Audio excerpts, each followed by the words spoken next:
children, it's Grandma Carla, and I'm here to read you more of The Littles and the Surprise Thanksgiving Guest. Chapter 4. See, there's a hole that the mice are used to getting into the house. Lucy was pointing at a large broken section of window in the big basement root cellar. Mr. Little, Uncle Nick, Tom, and Uncle Pete stood on the stone windowsill next to her. Tom carried a backpack that contained some items he thought they might need. One was a small tube of super strong, quick-drying glue. It was the kind of glue made especially for repairing glass objects. They had found it in Mr. Big's workshop. Mr. Little and Uncle Pete both wore swords in their belts. They had been made from two of Mrs. Big's sharpest and longest sewing needles. Uncle Nick carried a very special weapon. It was a genuine officer's saber. It had been hand-fashioned by the best tiny blacksmiths in Trash City. The gleaming edge was made from pieces of 3 unused razor blades. Then Uncle Nick gripped the wooden handle and pulled the sword from its leather sheath.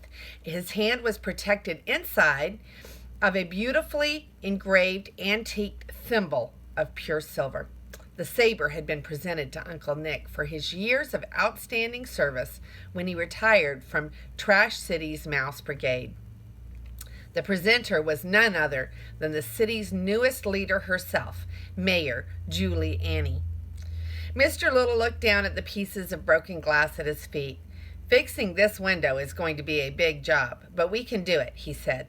"All of these broken pieces can be glued back together just like a jigsaw puzzle. Then we should be able to stick the whole glued together piece right back into the hole in the window.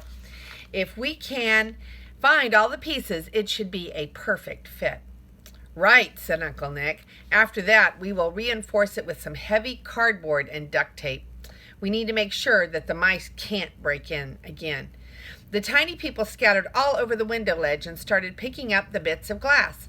The windowsill was long and very deep. It was dusty and dirty.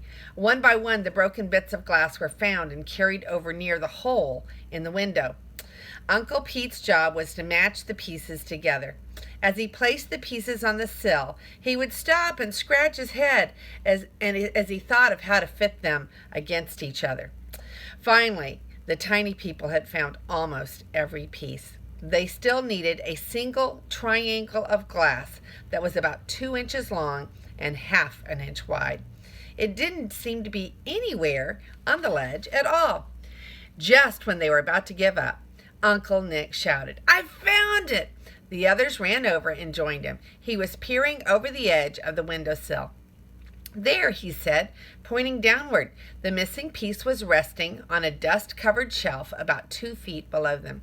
Before anyone could blink, Lucy Little ran over and slid down a copper pipe that ran along the cellar wall. She jumped off and landed on the shelf. A puff of dust rose up around her, and she sneezed loudly. She picked up the piece of glass. "I've got it," she called out. "Now I just have to shinny back up the pipe." "How do you figure you're going to do that with that hunk of window pane in your hands?" asked Tom. "Oh," Lucy frowned. "I didn't really think that far ahead." Suddenly, she let out an ear-piercing scream. "Mice!" yelled Uncle Pete, and he pointed wildly with his cane. Everyone looked in horror to see 3 sleek, lean mice running along the shelf. They were headed straight for Lucy. The sound of the mice's feet on the wood and the scratching of their claws filled Lucy's little heart with fear. She spun around and saw the mice moving closer. They were sniffling the air all around Lucy. Their shiny coal-black eyes darted back and forth as they studied her. Lucy whirled around in a circle, slashing out at the mice with the piece of glass. She caught the tip of a pink nose or one of their ears with the sharp edge of the glass, but they didn't run away. They kept on attacking the tiny girl. "Hang on, Lucy!" yelled Uncle Nick, drawing his saber. "We're coming down to rescue you!" Mr. Little and Uncle Pete both drew their swords, quickly looking about to see if there was another way down to the shelf. "Tom!" Mr. Little called out. "Where's Tom?" I'm up here, Tom yelled. The men looked up, but they couldn't see Tom. He had climbed up the copper tube and leapt onto the top of the water pipe when the mice had attacked his sister. Now he took off his backpack and pulled out a small bungee cord. Lucy, can you hear me? Tom shouted to his sister in the darkness below. Yes, I can hear you. Help me. She kept spinning around, slashing at the mice with a piece of glass. Hurry!